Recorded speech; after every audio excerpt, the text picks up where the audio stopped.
জুলাই সনদের বাস্তবায়ন নিয়ে মতপার্থক্য বাড়ছেই। সরকার আর ইসির প্রতিক্ষণের নানা রঙের আশ্বাসের পরও নির্বাচন হবে কিনা এই সংশয় যখন তুঙ্গে, তখন বিনা মেঘে বজ্রপাতের মতো আরপিওতে এই সংশোধনী এনে প্রতীক নিয়ে আরেক বিতর্কের জন্ম দিল নির্বাচন কমিশন।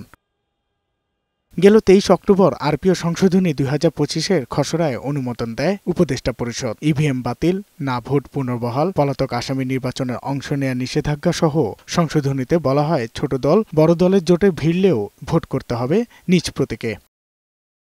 শরিকদের কথা বিবেচনায় তীব্র আপত্তি জানায় বিএনপি। সংশোধনীটি বাতিলের অনুরোধ জানিয়ে ইসি এবং আইন মন্ত্রণালয়ে চিঠিও দেয় দলটি। একই সঙ্গে পিআর ইস্যুতেও এখনো কঠোর বিরোধিতায় বিএনপি নেতারা। দেশের সবচেয়ে জনপ্রিয় একটি প্রতীক এবং এদের ছোট ছোট দলের নেতারা অত পরিচিতও না দেশবাসীর কাছে, সুতরাং এই প্রতীকটি তাদেরকে নির্বাচনী বৈতরণী উত্তরণের ক্ষেত্রে সহায়তা করবে। এই জন্যই আমরা অনুরোধ করেছি, অতীতে যেহেতু অ্যালাউ করেছে নির্বাচন কমিশন, এবারও তারা এটি বিবেচনা করে দেখতে পারে। এই ছোটো দলগুলো যাতে আমাদের প্রতীক ব্যবহার করতে পারে, তাদের নির্বাচনে জয়ের সম্ভাবনা বেড়ে যায় যদি এটা অ্যালাউ করা হয়। তবে ইসির সংশোধনীর পক্ষে সরাসরি অবস্থান জাতীয় নাগরিক পার্টি এনসিপির। এটা একটা ওয়েলকাম চেঞ্জ, কারণ আমরা তো উচ্চকক্ষের কথা ভাবছি এবং উচ্চকক্ষে পিআরের কথা ভাবছি। এখন আপনি যদি নিজের মার্কায় ইলেকশন না করেন তাহলে উচ্চকক্ষে আপনার রিপ্রেজেন্টেশন থাকবে না। এটা কিন্তু খুব গুরুত্বপূর্ণ, এটা কেউ খেয়াল করে না।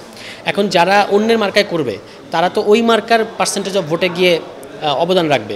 সাধারণত লোয়ার হাউসে একটা দলের বেশি দাপট থাকে, আপার হাউসকে আমরা যেমন চাচ্ছি যে সকল দলের একটা অংশগ্রহণ থাকুক, এটা কিন্তু নিজের মার্কায় না করলে হবে না। এদিকে জামায়াত মনে করে কোনো একটি দলের চাপে যদি এই সংশোধনী বাতিল হয় তবে বিতর্কিত হবে নির্বাচন কমিশন। অতীতে হয়েছে, এটা ভুল হয়েছে বলেই তো সংশোধনী।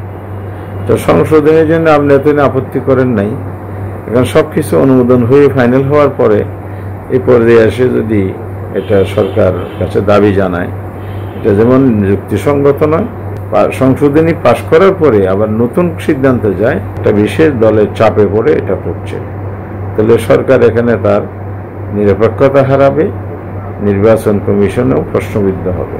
24-এর 3 অক্টোবর আরও 4 কমিশনের সঙ্গে যাত্রা শুরু করে নির্বাচন ব্যবস্থা সংস্কার কমিশন। নিজ দলের প্রতীক ব্যবহারে বাধ্যবাধকতার সুপারিশও করে ওই কমিশন। সাজ্জাদুর রহমান, বৈশাখী সংবাদ, ঢাকা।